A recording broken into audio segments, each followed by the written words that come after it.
So this next video then is on, yes, the planets right now, but the transits specifically that are happening in the sky. So the shift from Pisces to necessarily Aries, and that's big as a transit, but astrologically, and you will hear astrologers talk about it presently. And so Neptune to Saturn is moving from Pisces to Aries, say, and Neptune will be in second house for 10 years, something like this, and Saturn 2.5 to 3.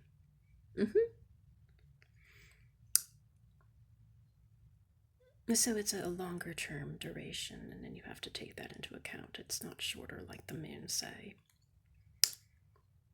which I think moves through the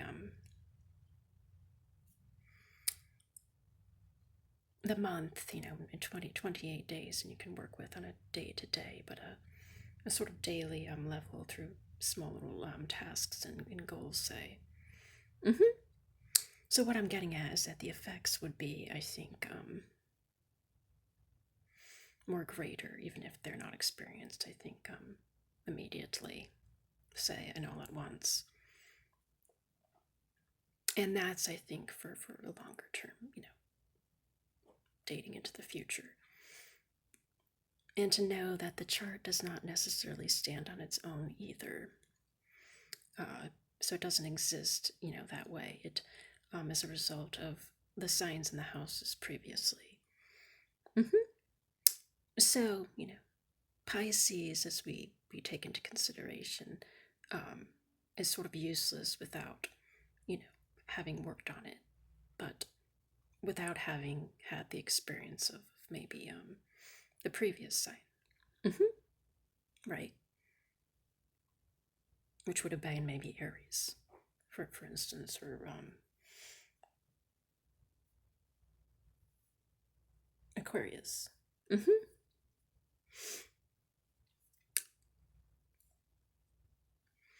So as it moves from one house to the other, there will be a progression then of, your own life, but experience as a result. You will note that and can then work with it to make sort of different changes happen, say.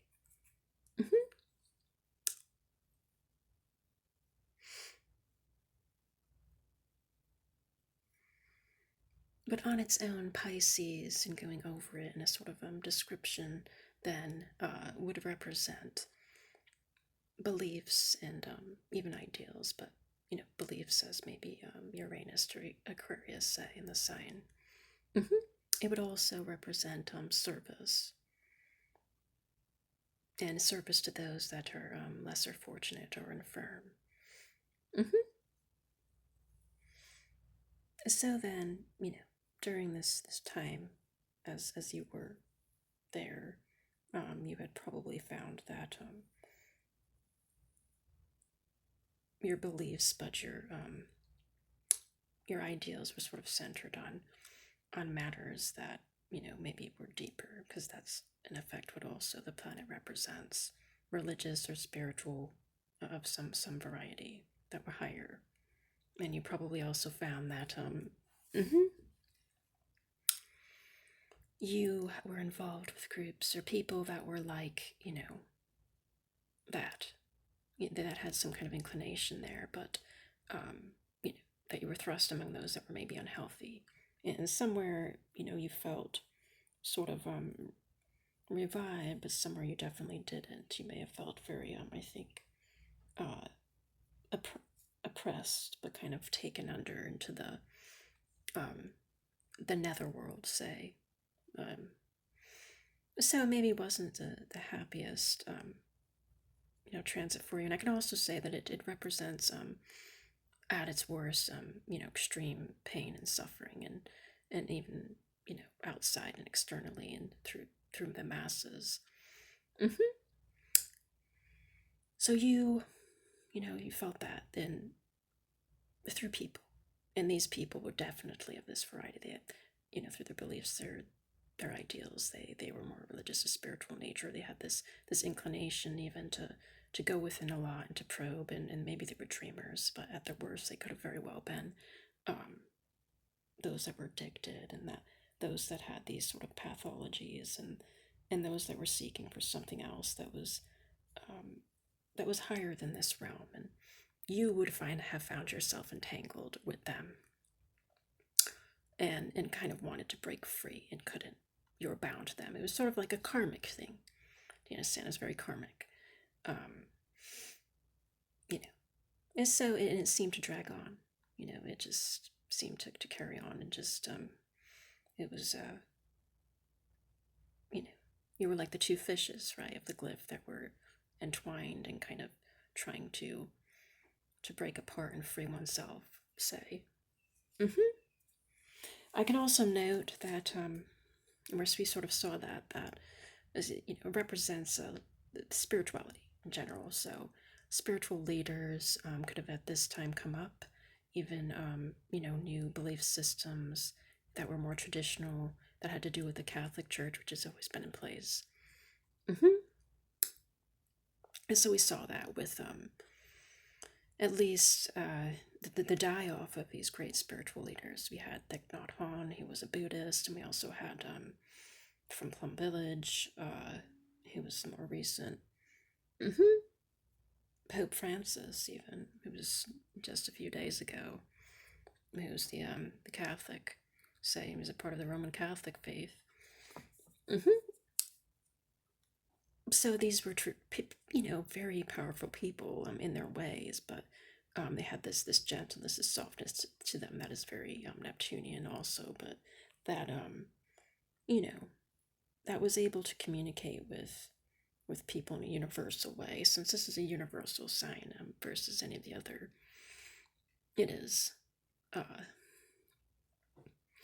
so, I can also know that what distinguishes it too is, what? Note that this is a water element, it's the element of water, and so the emotions are there, the surface, most definitely. And you could have also found yourself with people that were like that were maybe emotional, maybe suppressed that to a certain extent. Mm-hmm. Beyond that, I think definitely again those that were older than you, or those that had this deep wisdom in some way. The younger crowd wasn't there as much, and maybe you were longing for that. Well, you probably didn't find it. um, Beyond it, we had this connection by setting to a place, and this was places of water, places that were religious sites. This is where you found yourself. Okay. Mm-hmm. And somewhere again, it was nice, it was pleasant, it was totally new, and you're like, wow, this is like extraordinary. I've never had this experience before. It was like out of this world, right? Well, that's Neptune. It's totally out of this world versus something like Saturn maybe. Mm-hmm. But it was tiresome, and there was a deep, hurt there that needed to be met, and it was almost untranslatable. Mm-hmm. I So the focus was on the group and the collective. It was the day. More the group, the collective versus yourself. Somewhere you wanted it to be on yourself, and you had all of these deep emotions, but it was projected outward. It was projected outward, and uh, we're seeing something else now with that move into Aries. Wow, somewhere there was a kind of lifting, right? There was. I can note if you are a speaker of any variety, make sure you have some water and some kind of drink nearby you so you can lubricate yourself. It's important. Singers do this too. I am a kind of that. And so Aries brought with it is totally new energy, and it was sort of freeing, and maybe you felt it somewhere, you kind of feel it. It's more movable, somewhere that, you know, that stasis, that stuckness is kind of gone now a bit. But I think it might take some time if you're not feeling it. It's still in the early degrees, so it kind of has to really be there. I think in the house for you to you know, to really experience the it where it is. Mm-hmm. Yep. And so we have now this resurgence of ourselves. Our own identity is coming to us for the first time almost. It feels like it, we're almost reborn, say. Mm-hmm. There's a greater confidence there. There's a greater need to be more proactive in yourself, say, and to be out there and even just with yourself, say, even just with you, and especially along the lines we can say of your physical body. Your physical body is going to take shape through this entire transit. So you are going to be doing some serious kind of work on it, or there's going to be some kind of you know something through matters of your health, and that comes up that will be sort of revelatory, and that is able to bring you into a place of you know empowerment and position, since this is like the sun here. This is like Leo. Mm-hmm. So leadership is coming, business is coming. This is a pioneering trend. I think I, without anyone else telling me, and I know other astrologers would probably call it that, but that's what it is. It's the pioneer coming forth to, you know, to defend you, but to move you forward and place you where you need to be. And it's very freeing. That freedom is there. So, you know, the difference is that, and I think a significant difference um, is that there's more greater self-involvement. So you're more interested in you this time. Mm-hmm. You become more independent. Mm-hmm. That's in comparison, to Pisces, say. And this is good, since again there was just too much entanglement involvement, and now it's more in your own hands, say, what you can do and what you can accomplish. And so we'll also note what that people can come into your life that are younger. Yes, you'll see the younger crowd show up. Mm-hmm.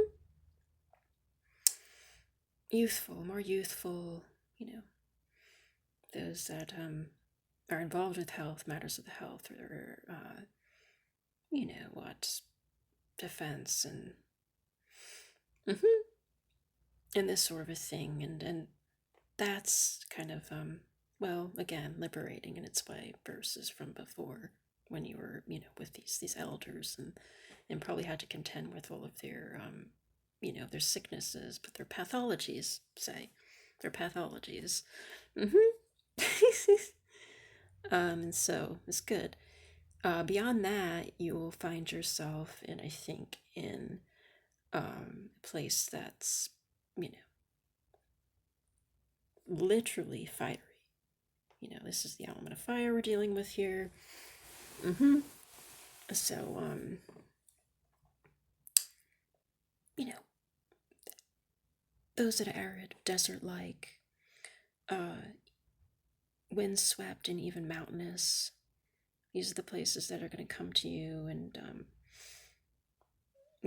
they sort of mirror the energy of the sign. Mm-hmm. Which is interesting, isn't it? It is, most definitely. Mm-hmm. I can say that there'll be a transmutation of some variety, um, that does transpire, because with the two fishes that were underwater, entangled, there was a sentience there. Sure, there was a wisdom, but it could not rise to the surface completely, and could not take on something more aspirational, fully in body. It's, say, it could not, but in now Aries, you receive that. It's this sort of, sparks, say, come through you and sort of takes, shape in your uh you physically, mentally, and I think there's a progression there so that eventually, I think when the transit's over, you feel like, completely sort of ens- ensouled or inspirited. Mm-hmm. Yep.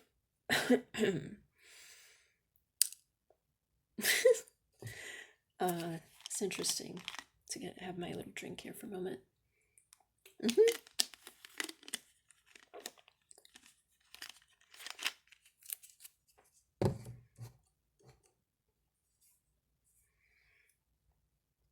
I think the Indians call this like the eternal soul. It is. It's like the eternal spirit almost coming to you. And I think they liken it not to necessarily a Jesus or someone like it, but it's actually higher by sign than Leo, believe it or not, supposedly. But from what I know, and Leo almost represents the Buddha figure, um, and Aries almost stands on its own and it doesn't have a deity. It just almost has that spark, the spirit or the soul, but the consciousness, say, of your own. That would be embodying you. So there's a difference. So that's kind of what you can expect, which I think is again much more refreshing. You know, for one, coming from me before.